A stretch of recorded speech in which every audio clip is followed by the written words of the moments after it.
Hi there, and welcome to episode 64 of the Analyst Brief podcast, brought to you by the Cyber Hut. My name is Simon Moffatt, founder and analyst at the Cyber Hut, and with me as ever is co-host Mr. David Mahdi. David, how are we doing? Hello, Simon. Hello, everyone. I'm doing fantastic. Yourself, Simon? Well, I'm good. Well, we've managed to connect at least over the internet onto our favoured Uh-oh. podcast recording platform. There are plenty of them out there. I won't necessarily name ours. Not that's particularly interesting, of course. But there's been a big global outage today. A bit of an exciting outage in the world of the internet for those who are digitally inclined. And it's AWS has had a few issues Eesh. today, a few gremlins in the Isn't that just a little one, subsystems. right? AWS is small. Like, Yeah, they don't do a lot. They don't do a lot. They obviously empower a host of global companies in Europe, North America, and in yep. all parts of the globe. And they are still having a few issues as we record this on the end of 20th of October. So they've had a couple of issues. Looking at the status log on their site, looks like a bit of a combination of some DNS issues and some hmm load balancing things, and probably some sort of cascading set of problems, which is often the case. If one little system goes down, that then starts to flood down through other things. Then when they, I guess, bring stuff back, it has to be throttled and others. Well, it looks like there's been something to do with DNS. We don't know the full details. The status site for Amazon is pretty detailed, to be honest. They are updating that very regularly, and I'm sure they're working very hard to understand the true root cause and obviously getting systems up and running, which most things look like they are. But for those who haven't been online today, a whole host of stuff has been offline. All host of matters of organizations and entities and digital services, and this list goes on and on and on. That's using AWS in some way, shape, or form. I don't know where to start. Are we surprised? I mean, these things happen not necessarily with Amazon, but these sort of big outages are happening more regularly. I mean, it does amplify, I guess, this situation of relying on a single supplier, perhaps, or the difficulties it is to be fault tolerant across everything. And we've sort of talked about fault tolerance in the identity space a little bit, but that's, I guess, a tiny Yeah. slither here. So, yeah, what's your view on this one, I Dave? mean, this is why, EU DORA, right, the Cyber Resilience Yeah. Act, these types of things are going to be that much more critical. I mean, so one, I mean, I'll just say that as every day goes on, our lives are more they're becoming far more dependent on our these digital ecosystems, right? Just whether you're flying, you're taking the train, even my kids with school, right, using online Yeah. tools, right? Yeah. Everything we do, and look, I mean, we all know it brings such massive benefit in so many ways, but when things fail, just as in the scale of like how these companies like Amazon and Meta and Apple, like they've gotten like these crazy literal hyperscalers, and they touch almost everything around the world. But when they fail, they can be really big failures. I mean, you know, the industry in our industry in identity and cybersecurity, we certainly saw that big outage last year with CyberArk, but there's obviously Yeah. been other Yeah. Yeah. outages, whether they're related to digital certificates or quality issue or something like that. So this was going to be really interesting to see, when more information comes out on what's happening here. But it really just exposes again another reason for this. And then the last thing I'll just say, Simon, I'm like, look, these outages are going to continue to happen. Mm-hmm. They're not going to go away. They're not just going to be like, okay, well, we learned from this and it's never going to happen again. I mean, we'd be crazy to think so. And look, if I'm wrong in that way, that's amazing. Like, it's amazing if we never see an outage for another 50 years. That would be amazing. But we all know that that's not going to happen.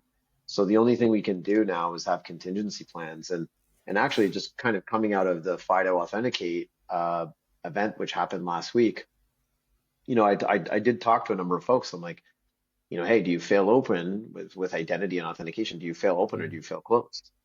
Right? And so it's one of those things in a scenario like this, like, what do you do? Do you back over to another cloud provider and open up, fail open, or do you Mm. know what I mean? Like, it kind of brings a different approach. So it just kind of says, like, what are your business continuity, disaster recovery plans, and cyber resilience? And I think events like this are just going to cause more regulators to go after industries to say, if you fail, what's your backups? How does Simon Moffat get access to his money, get access to his healthcare services if that digital frontline fails, right? Yeah, I think that's fair. I guess I do have a little bit of sympathy in some respects, not necessarily with the provider, Okay. but just with if you are I don't know, pick a bank or an insurance company or whatever, you're sort of being forced on two fronts. One is you've got to transform, you have to adopt cool technology, you have huge OPEX and CAPEX constraints, but you've got to do Yeah. more with less. So it's Yeah. absolutely entirely prudent to say, right, Joe, we're going to outsource this stuff. We're going to use cloud service providers. It's cheap, they're reliable-ish. They are specialists. They do all the stuff we need, and we don't need to have all of these tin servers anymore and a server team of 10, 20, 30 people to manage it. We can outsource and be prudent.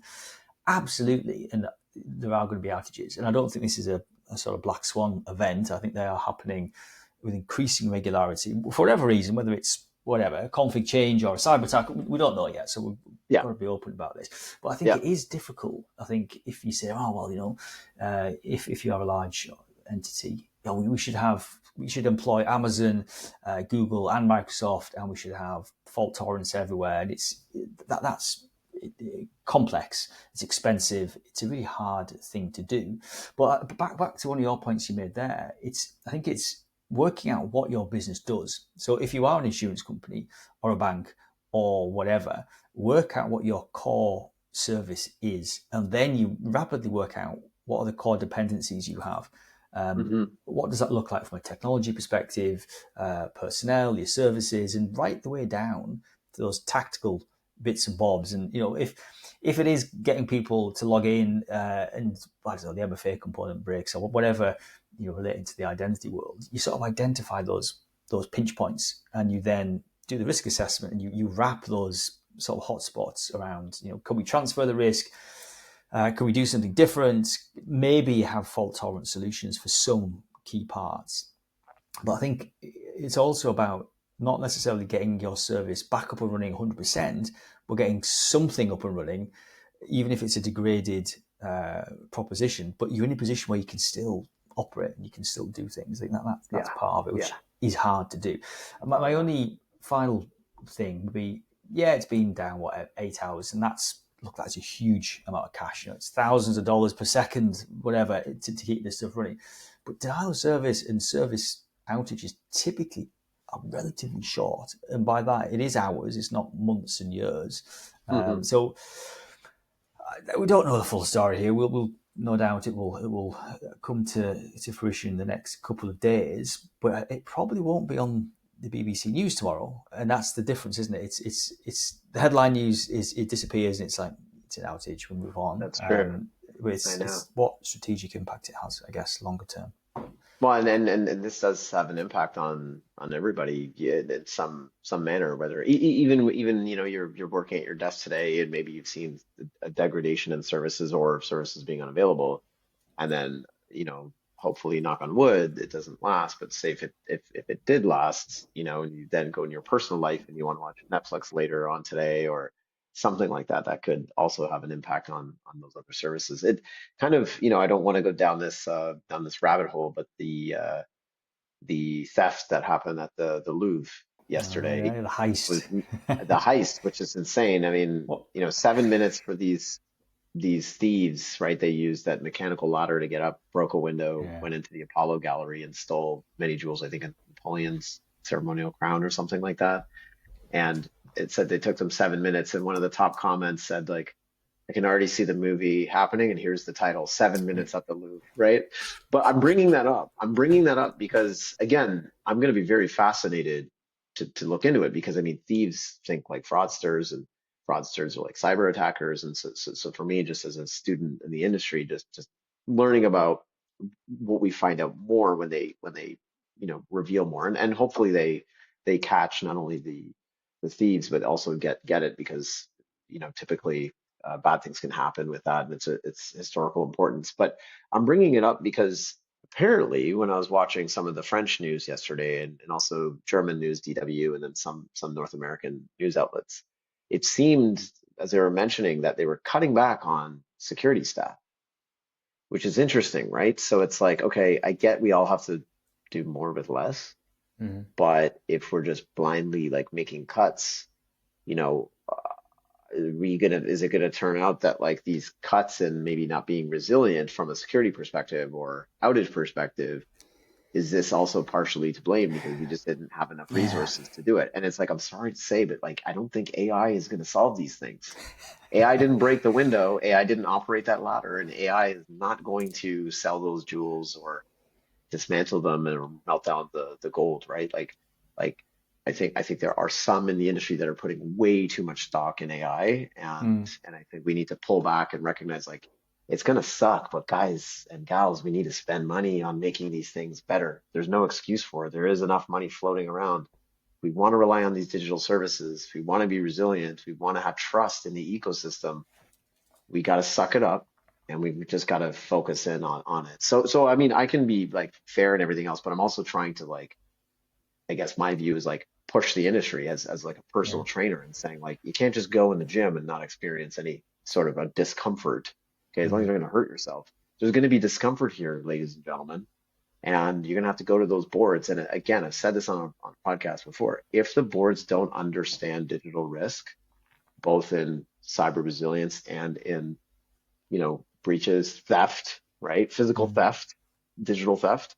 I'm sorry, but the kitchen maybe is too hot for you and you should leave, right? Mm. Like this world is now a digital world. And if you do not have an understanding of that, it's going to be very difficult as any kind of board member, any kind of executive to make any informed decision in your industry. And it's every industry now. Taxis, Mm. you name it. So anyway, I know I can go on and on, but just wanted to mention that at least with that interesting Yeah, development. no, that's fair. That's fair. I think all of it boils down to basic risk management, risk assessment. What are your dependencies? What are you trying to achieve? What's your business or service trying to deliver?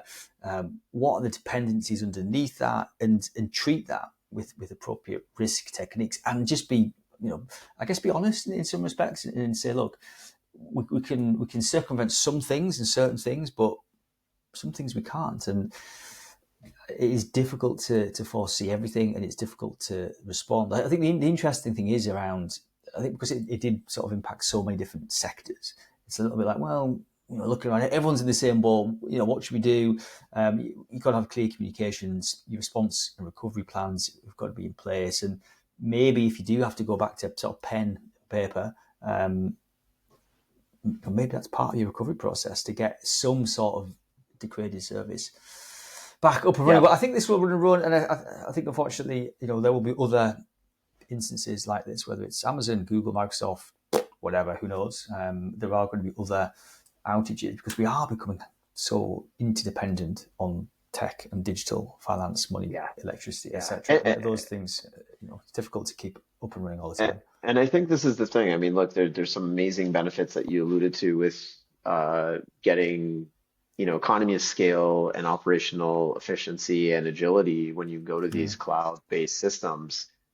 But, and then you can leverage, when it's the shared responsibility model, like some of the physical stuff and all of that from a security and risk perspective. But the challenge obviously is then for, again, I would say for if you're a regulated organization, you should really look to have that resilience, whether it's across multi-cloud. And there's some that I've spoke to even last week, which are saying, we still want some on-prem systems because, even if all of those failed, they still want the ability to do that. That's just, it's on the same vein as like, we trust the grid. We have solar, but we also have some other backup generators which can use like fossil fuels because even if that fails, and that fails, we still have our own on-prem ability Mm. to produce our own power, not depending on anyone else, including the sun, right? Because I can't control that, but I can control how much fuel I have Yeah. stored and my backup generator. So we have to bring that notion, I think, into this world. And like you said, I think we're probably going to see more of these, and hopefully the blast radius will be decreased. Yeah, I agree. My only last comment, a pithy comment I put on LinkedIn was, it's rare you catch chickenpox twice, and by that I meant, Amazon, I'm sure they'll fix this problem. I'm sure it'll be a good root cause analysis. If it's DNS or whatever it is, I'm sure they will make sure this doesn't happen again. So in that respect, they've learned something, hopefully, and they've applied their learning to their current situation, and it won't happen again. So interesting times. Yeah, I think these things will happen more frequently. Time will tell to explain exactly what happened there.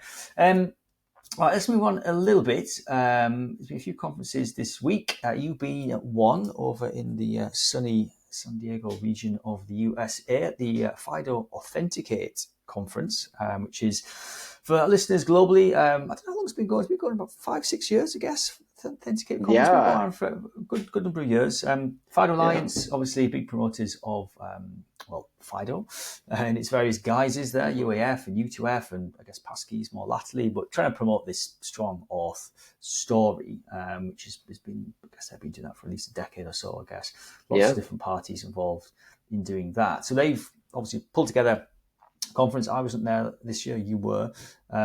Primarily it was authentication, but I think sounds like it's broadening the landscape a little bit. And by that, we're looking at the identity lifecycle, looking at where authentication can fit in to that, whether it's linkages with IDV, whether it's linkages with things like fraud and other stuff. But what was your take this week? Was it a good event?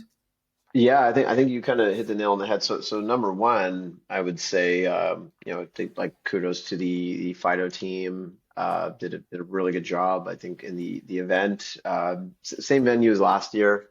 And although I'm a local, so unfortunately the weather, it's like it never rains, and it rains a little bit, which is unfortunate because in years past we were able to do like a passwordless party outside, and but nevertheless, again, we were resilient, and it was a very seamless transition to doing it inside. There you go, AWS, take note, talk to FIDO. But no, I mean, so impressions. I think first impression was it felt it felt different this year in that in years past there was a lot of discussion around the FIDO specs. I mean, still are, but there was a lot of discussions in years past about, say for example, passkeys and using passkeys, right? So a lot of it was like justifying them and saying, hey, here's some technology, these are the use cases, these are the benefits, and there were very little kind of case studies at the time because it was relatively new, right? This year, though, so a couple years after that, really felt much more matured in that regard, where the conversations I've had with folks on passwordless, eliminating the password, and on passkeys it was like no one's convincing anymore. Everyone just accepts like this is trusted technology. It works. There's lots of use cases out there and some sizable deployments out there. We heard from Google, we heard from Apple, and many others, some credit card companies, organizations like PayPal and others, all of them just rallying and saying, no, this tech is here and it's usable, it's reliable. We can start to move in that direction. And again, yes, it's good to hear from your Microsofts and your Googles and your Apples to say like, hey, from the OS perspective and in that ecosystem perspective and with FIDO, right? It's all there and available. So to your point though, so that kind of like opens then the door of saying, okay, passkeys are great. But one, we need to obviously monitor them and see their use, especially if they're synced or they're device bound. There's different risks profiles to those, but also garbage in, garbage out. So if the identity verification process is broken, and that process is typically intimately linked to your account reset process, if that is still subject to very straightforward attacks, then attackers are going to go after that. They're going to go after your IDV process or your account reset process, as we've seen. Even when we look at Scattered Spider, it was leveraging a broken help desk reset flow. And I think when you walked around the FIDO event, there were the kind of the FIDO Alliance logo and Authenticate. There was like these chain links. And so to me, it was like, oh, okay, they're talking more about the broader identity lifecycle, from the onboarding and registration to kind of creating the accounts and the attributes to then your authentication authorization to then monitoring the behavior throughout the lifecycle, and then deprovisioning obviously is important, but then account reset, like when someone does an inevitable reset, where do we go? So that was probably the second point. And I think the third point is like, the ramp of discussions around agentic AI, of Hmm. course, but more of like, okay, we feel like, we haven't solved the human problem, but we've got a good line of sight to like how we can mitigate these things and how we can make the human life cycle better. Passkeys is a great example because it's a great balance of security and usability. But then what do we do with agents, right? As agents come in, whether it's a human using an agent, how do you deal with that? Because an agent typically is not going to be coming from the device. It's going to be coming from some other, Hmm. cloud, right? And so if you've got a user on a device that has a passkey associated with that device, how do you do that? That's one. But then there's also agent to agent. So if Yeah. the agent is conversing with another agent, like, do they use a passkey or do they use something else? So I think some folks kind of like teased that last week. But obviously that's an area where I think we can agree we need way more work. We need more standards. I mean, there was talk about MCP, but even in talking about MCP, people are talking about what is it? I think it's UTCP, Hmm. which full disclosure, I haven't done a dive into yet, but I've seen on the socials and just Hmm. chatter folks talking about that. So it's like, well, MCP is still new. People very quickly went to talk about how that could become a model for it. But Yeah. then if people are already talking about another approach, that tells me then like the industry's not ready. And then last thing I'll say, Simon, like even if I reflect back in my long time in this space and you as well, FIDO started a long time ago and it Hmm. took some time you know, to get it to a certain point where folks were using, U2F and WebAuthn. And when we got there, and then Passkeys was that next wave. But obviously there was a huge acceleration Hmm. in adoption, of passkeys relative to what we had with initial FIDO stuff, right? Part of it is just digital business, digitalization, more apps, more services. Um, but also part of it too is also, I think, understanding risks that these things mitigate. If I contrast that to the agent world, it's moving very fast, but I think the penalty we have when we move fast is very quick kind of not fragmentation, but let's just say fragmentation of approaches. And Hmm. you're like, well, what horse is the right horse to bet on? And is there one or is there going to be multiple? So anyway, I'll stop there, but that's just kind of my Yeah. overview of what Oh, last that's week was great. about. That's great. I think I do feel authentication gets well, it does get a lot of attention, and quite rightly it gets a lot of attention because it's a Mhm. main pinch point for whatever web mobile services. It's the thing which we remember if we're doing sort of B2C customer stuff. You don't remember a good login experience, but you do remember a bad one, and it's the bad one Yeah, that you tell your friends about. You're trying to buy something and you abandon shopping cart, all that sort of stuff. So yeah. authentication, it gets a lot of attention, but I do feel we've sort of solved and resolved authentication numerous times over the past 20 years, and we've still not fixed it really. We talk about passkeys and LFA and this sort of stuff, and we sort of blew in the face about how this is just good, simple, best practice. And there are still, I've logged into numerous systems today on the web, no option for MFA, not even something basic and other. So we're still trying to fight the good fight for these basic things, and I do worry about a few things. I guess one first sort of meta one is this going to become a commodity? And I think it probably is. I think I'm answering my own question there. And by this I mean, the passkeys thing. Are people going to pay for this in either now or in the future? Because they don't really pay for Hmm. passwords. Now Mhm. they do pay for passwords both implicitly and explicitly because the huge cost of breaches, of maintenance, etc., etc., is huge. But the point of usage, a password, is very low effort to a developer, and there's Yeah, a zero learning curve for the end user. The end user may not like it, but we understand what a password is, what a PIN is. You have to select it, you have to look after it, reset it. You know this stuff. You don't have to be taught this stuff. So that's the first. The barrier to entry is very low. Now, I think there's definitely this laggard thing around sort of security and usability, MFA, and then maybe getting sort of passwordless with a biometric or whatever to make it sort of possession and inherent factors there. But we're still banging this drum. We need to get onto passkeys as a port of call, and I think it requires a sort of village of of events to make that happen. Whether it's regulation, whether it's, as you said, like so Apple and Google and some of the sort of big OS manufacturers there, there's a lot of things have to happen before it becomes the default way of deploying a new app tomorrow. Yeah. So I think that's still, it requires a multitude of different forces, way beyond the tech, I think.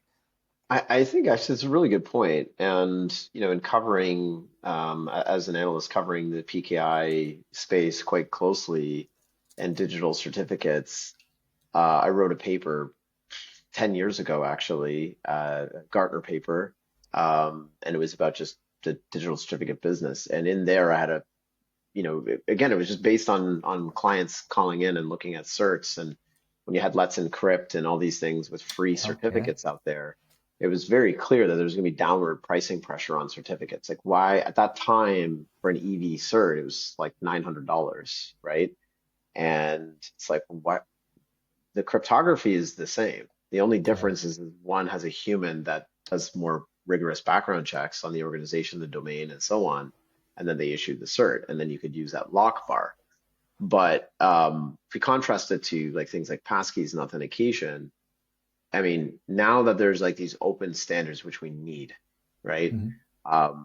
It just and if you think about why the contra or the comparison is good, is because with certificates, there's like you can get free certificates now, but with that, there's lots of more use cases for these digital certificates. So it was very clear to see, well, pricing would go down to zero. Their usages are going up because there are way more use cases to use certs. So that means that there's going to be tons of them. And especially in the world of agentic AI, there's going to be more of them, right?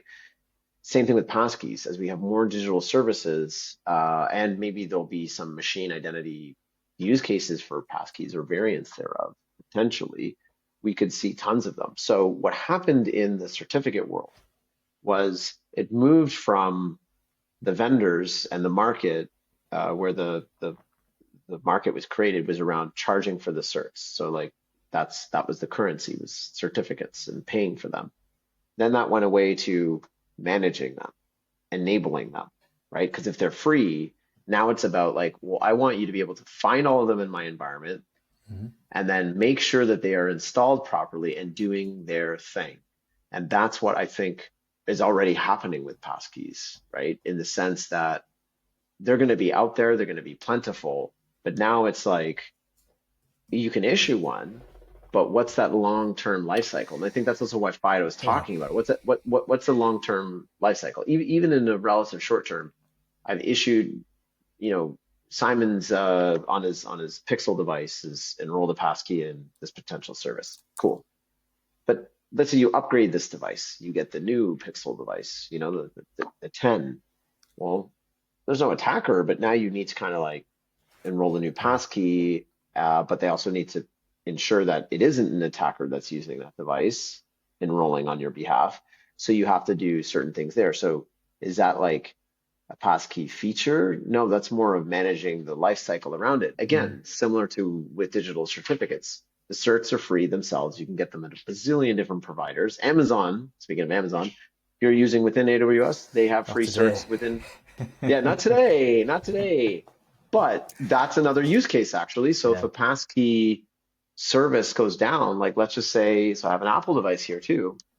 I'm not just picking on Apple, but let's just say you're a bank and you have certain risk tolerances, okay? And you're like, we allow our users to use Mac OS, Windows, Android, and iOS. Cool. Let's say Apple decides to go a certain way with passkeys, right? They're not violating the standard, they're still complying with it, but they've just decided to, I don't know, do something different, okay? And that somehow doesn't maybe work with your particular risk tolerance. So what do you do then? You say, no, you can't use Apple devices anymore. That's not going to go well with your customers. So maybe you're still going to say, well, you can use a passkey, but maybe now we need to wrap more stuff around it, right? More checks. Maybe we send you a push notification on top of that. It might be a little more of a nuisance, but if again that bank is thinking about auditors, they're like, oh yeah, we use this particular thing, but if it fails, we've got other methods. Because again, with authentication, you can't fail open, right? You can't fail completely closed either, right? So you have to balance the two. And so, and by the way, those were discussions I had this week, which also tells me that this space is more mature, because rather than thinking about just the issuance of passkeys, we're now thinking about the life cycle of passkeys, which I would say started, people talked about it last year. And shout out to Dean Sachs. He did a great, while he was still at Amazon, he did a great presentation on the risk modeling of passkeys, and that he thought through projecting out into the future of what that would look like. So again, I see such a big comparison with digital certificates, in that it's like the value in the PKI certificate market is in managing those things, right? Which is why, CyberArk bought Venafi, and then Palo Alto bought CyberArk. And similarly with passkeys, I think it's the solution providers that manage these things from creation to death, and what they actually do, and enabling the use cases. That's where we're going to see the true value creation in the market. Yeah, I think that's fair. Yeah, I think that's fair. There's definitely, you start to see this now. You start to see basic sort of even non-passkey MFA providers looking at things like IDV. So they're sort of shifting left, Yep. pulling Yep. IDV capabilities. IDV on its own, you're doing document sort of verification, validation stuff, the liveness thing. But then you want to tie that to an authentication event, so it's not just the IAL, the identity assurance level, and then this abstract authentication assurance level. You want the sort of Venn diagrams of assurance to overlap, so they're nicely conjoined. So you sort of see the auth vendors going left and pulling that stuff in. And I think absolutely as well, the life cycle of the credential is definitely a thing. That's quite well sort of described, even if you're not sort of talking about passkeys. You're talking about maybe creating or minting something. It has to be issued to the identity. It has to be bound to them in some way, shape, or form. How do you bind the credential to your, maybe it's to your mobile or whatever. So there's a lot of intricacy there. But I think there's also another extension to the right, where you're looking at things like fraud and risk signaling, contextual analysis. And it isn't just the auth then, is it now? It's the device, the location, past events, future events, where you've been, what your colleagues or maybe sort of peer customers are doing. So you try and get this bigger picture of risk, which get back to your point around, if it is commodity, sort of you're shifting things left and right for that sort of value chain of bits and bobs there. Go on. No, go ahead. And the final thing I'd add on that as well, I think there's definitely a shift around the sort of complexity of attacks.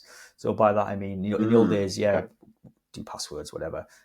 If passwords aren't being used and we're using a strong authentication or MFA or whatever in there, well, the bad guys are, well, do you know what? I'm not going to try and hack passkeys just for one person, because that's hard work, right? There's no proven way of doing it. Maybe the config of that, enrollment, issuance, reset, revocation, whatever, that could be interesting. Or why don't we just go, leapfrog and hit the directory, for example, or hit the sessions, or hit the access tokens, or hit something inverted commas easier, because some parts of this life cycle are becoming difficult. They are harder to attack. So the bad guys probably get squeezed a little bit and think, do you know what? Well, I'm not going to go and attack one person. I might as well go and hit the corporate directory or hit the sessions or the access tokens, because they are, for want of a better word, easier maybe to attack. But that's probably an unintended consequence. But yeah, I definitely agree that putting strong auth in general in the context of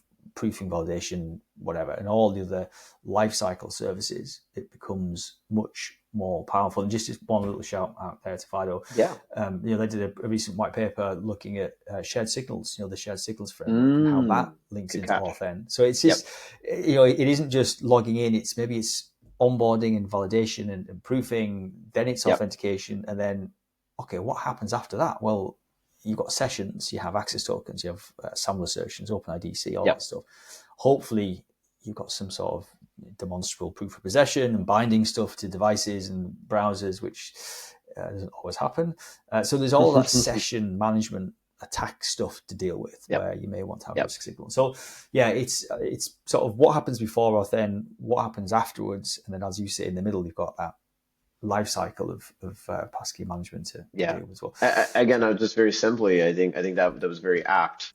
of the just the visuals that that FIDO had for Authenticate was that chain links, Right. right? And of course they were green, and that's, you know, theirs is green. But it's at the end of the day, it's that trust, like the chain of trust, Yeah. Yeah. right? And so if you're like, okay, we've got rock solid IDV, okay, we've got rock solid like credentialing and then passkeys, but then the attackers are going after all the assertions Yeah. because they've got to like your STS, or they've got to your, you know, any directories. Like that's where, you know, they attackers effectively have a vast and growing, let's just say, menu of things that they could go after.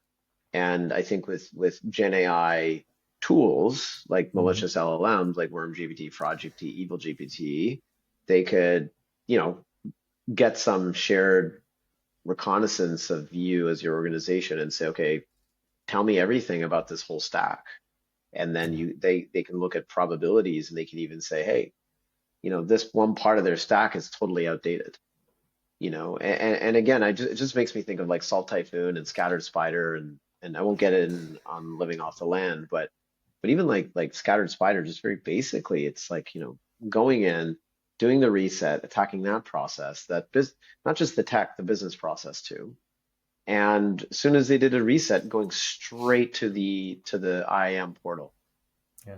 And the IAM, like the IAM system itself is, I'm sorry, but it was like dumb in that it didn't question, wait, Simon just did a reset, but hey, let him change all these rights and entitlements. Totally fine. He did a reset, and then he's going in and changing all this Yeah. stuff, right? I mean, you know, what's the probability of that if you were to look at what you said before with those signals and behavior, right? You can see like new phone number or new device, right? And maybe it's coming from a telco that had known SIM swaps, right? It's having the Like signals, then, isn't it? yeah, it's not taking those signals in and applying probabilities, but then looking at it as a whole.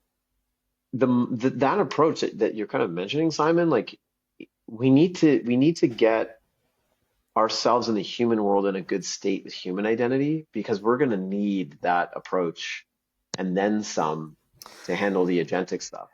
Yeah, it's there's a lot to it, but there's a good attack I heard quite recently. Actually, it might have been the start of the year, I suppose, and it was all about that sort of thing where credential resets occurred, and then the first thing the attacker does is they change the MFA aspect, and it Hmm. was like it was really obvious in the sense of they were changing from a Samsung device to an iOS or vice versa.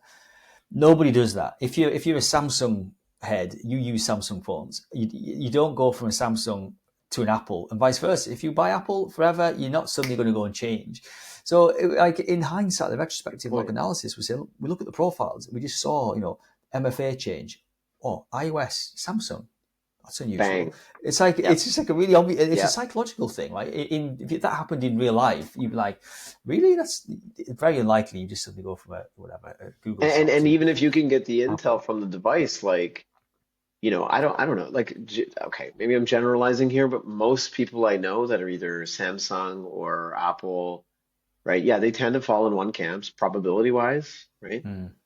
And they also tend to usually pick the flagship versus, you know, so it'd be like picking the pro model versus the normal model. So if you're able to actually even see that intel too, it'd be like, that's weird. Like, you know, Simon normally is a pro model user, and then suddenly he's like using just some weird Android device, Yeah. you know, that he's never used before. And if I go back and maybe look at his known history, like he's always used Apple devices and they're always pro models. Or, you know, if he uses an Android device, it's maybe this Samsung Galaxy tablet. Okay, but like for some reason, this weird, you know, device, Android-based device, is like accessing his account now. Like, what's that? We've never seen that before. So, great point. I mean, these are simple things when you talk it through, but the complexity starts to ramp up quite Well, rapidly when you put it into a full you need the identity. life cycle, yeah. And I was at a conference this week actually, not remotely. I was at the Micro Attack Attack.com Yeah, 6, yeah. the sixth iteration Micro Attack. Did it remotely as you do, and it's just that whole ecosystem is evolving rapidly as you'd expect. And obviously, we're talking about specific sort of, I guess, TTPs there. But ultimately, that's what the bad guys do. That they're going to look holistically at that information chain, the access journey that they want to get, whether it's human-led or whether it's agentic services, APIs, whatever. They want to go from here to here, and they don't really care how long that may take. You mentioned recon, initial access, dwell time, whatever. And they're going to find the weakest link in that chain, that end-to-end chain of events. And if you say, right, well, okay, some parts are really good, and we've got MFA or we've got Passkeys or whatever, that's great, but they'll maybe target the reset and they'll lock the user account. So it triggers a reset event, and it triggers back to a single factor or something where they can maybe do password or email enumeration, gather some intel so they can launch a more sophisticated attack. And MicroAttack, fabulous stuff, been around for a long time, and that their sort of modus really, or their sort of community, is moving towards this threat-informed defense. So in my team, you've got the TTPs, lots and lots of them, lots of control points and defensive measures, but you can't do every single one. You don't have the analysis, the risk analysis to do so. You don't have the personnel, the software, the control coverage. You just cannot apply every single defense. So you have to be targeted. And it's back to what we said at the top of the podcast, really. What is the main service that your organization delivers? What are the 4 or 5 things you do? What are the dependencies? What's important to you? What's the risk assessment? And then obviously apply controls. But in addition, also look at this from a threat-informed defense perspective. So you're pulling in the current threat intelligence, whether it's particular sort of typhoon actors or bear actors or whatever it is in your sector. What is happening in your sector, whether it's insurance, retail, financial services, whatever? What's happening in your sector? What's happening to your competitors? What attacks are they seeing? What attack groups? What campaigns are being used? And sort of narrow down the TTPs that are being used, which may then impact your particular infrastructure, whether it's OS versions or whatever, or particular flows of technology chains. I think we definitely move into a world where maybe that stuff can be accelerated with AI, to sort of map out your dependencies, map out where your particular hotspots could be, and again, throw some controls there. So definitely need to look at the end-to-end life cycle, I think, is the big takeaway for me. I think one of the things that just kind of triggered as you were talking, just that interconnected, web that we're entering and pulling in all these signals. I gave a fireside chat at the event. It was with TIA, and we were talking about CIAM and the future of CIAM and past, present, and future. And then the future part, we started talking about the inevitable shift where consumers are going to be using agents, and talked about AI browsers, and we talked about our last podcast, but how the AI browser is just going to be, it's not like going to have full blown agentic tech, but it's going to have enough agentic tech to be, again, like I said in our podcast, and it resonated with the audience and saying what Apple did in bringing biometrics to the masses via Touch ID. Sure, there were other biometrics things out there, but Apple made it so simple. They were the first to just have it on the phone and make it really easy to unlock your phone first, like give you your first taste. And then the developers of bank apps and all these other ones were like, well, we might as well just use it, right? It just became easy. The same thing's going to happen with embedded LLMs and embedded agents in the browser, where your browser will just say, hey, do you want me to track this price for you? Hey, do you want me to just go ahead and buy this if it goes under this price point, right? And then there's tons of other use cases. But what came up, actually, it was a really good question from the audience. They said, in this whole world where we go with trust and verifying and IDV and authentication and all this, no matter what method we use for these agents, and consumers using AI browsers and them using agents, we obviously know we have to do a huge lift and shift from some of the old fraud tech that we're just heavily leaning on bots, and everything's going to look like a bot, and everything's going to have different device IDs. All these things we've relied on, right, in fraud prevention are going to really not work well. So someone brought up this really good point, and they said, what about false positives? Should we expect more? And I think what we responded back to with that was, I think in the notion of cyber resilience, I think we are going to have to, as a community, refine how we handle false positives. Now, it's going to be very company dependent, but I think I just said false positives are going to be common, much more common than they are because of this is all working at machine speed. So as we see more attacks come our way, it's inevitable that we're going to see more false positives come in. So what does that mean? That means we have to have better tech, better process in being able to quickly grab an FP, assess it, right? If it's really, really crazy, get a human to look at it, just like you would with a fraud case, like open up a case, investigate it, and see what it's all about. There might be some interesting learnings.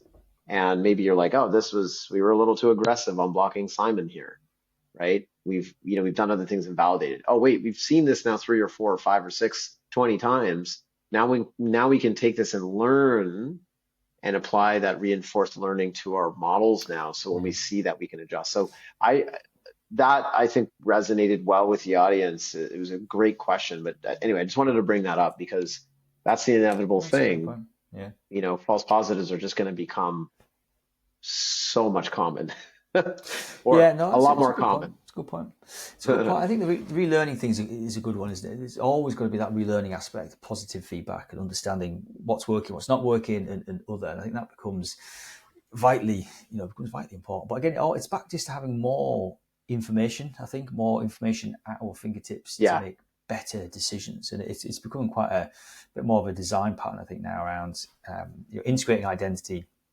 to non-identity signals. We've talked about this in the past, but it's applying now all parts of this identity lifecycle. So you've got your IDV stuff, but pulling in configuration management systems, pulling in your ticketing systems, all of that intel helps you make better decisions across this entire lifecycle of identity. And I think that we're not quite there yet, but we're starting to see some little pockets of sort of design and some standards and some ways of pulling in extra signals and orchestrating that across both the data and the runtime environment. It just gives us more information when we are making these little nano decisions. Definitely away from big strong MFA and step up, and then you do like a big policy check, and that's it. You've done these 2 things, and everything else is left for days and hours. It's like it's these micro decisions happening at nano speed. But the more information we have, the better decisions we can make, and that and like I said, the false positive reminder that came from just your term where you said threat informed defense. I mean, I think that like again, if you go back to scattered spider, and if you just have a theoretical exercise of like, if all of the flows and tech and maybe people as well had access to or made more threat informed decisions along that pathway, would they have done the reset? And even if they did do the reset, maybe they would have given them disabled access, very limited access for a short period of time until like they were sure that the user could be trusted again, right? Because then if they come back in and you're Simon and you're like, hold on, I don't have access to my account. Well, hey, we did a reset for you last week. And you're like, that wasn't me. Bang, they would have caught them.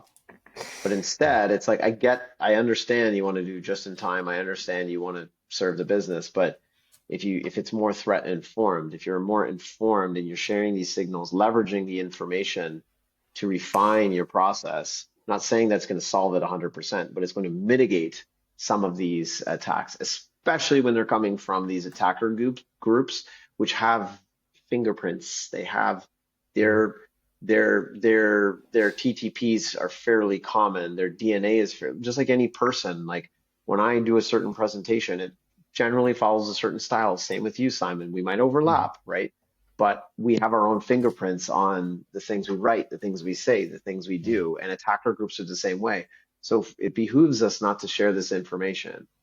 Even if you're 2 competing identity companies, the market will really, really value that interconnectedness that you have. And fine, maybe the interface literally is like standards, just operating on certain standards. But I think what that means is, one, the community needs to get behind some of these standards. FIDO's been a really good example of what we've done in identity. And then 2, the practitioners, like, include them on RFIs and RFPs. And if your vendors aren't supporting open standards and pushing you more towards proprietary, those are massive red flags, and you should seriously consider, like, honestly, like taking them out of your environment in the near future. Because where we're going with this stuff, is only going to further just really necessitate the need for standards and shared signals and all that stuff. So, 100%, yeah, 100%. No, I totally agree. I think we need more intel, more systems integrated, the better, so we can just make more informed decisions and let's leverage some of the concepts outside of your own ecosystem as well. I think that's always hugely important. Design patterns, data signals, conjoin those communities together, I think is yeah, definitely becoming a thing. All right, Dave, let's leave it there for this week. As ever, thank you for sharing your wisdom to myself, and and of you course, too, thank you to of our course. audience for tuning in. Hopefully, they can tune in. Remember, Amazon's downloaded and destroyed our podcast world. Who knows? But hopefully, the next couple of days we get to publish stuff. So thank you for tuning in and listening and providing your comments and support. As ever, Dave, thank you for providing some insight into the world of outages and risk and other. And we will we'll say goodbye and see you next time. Thank you very much.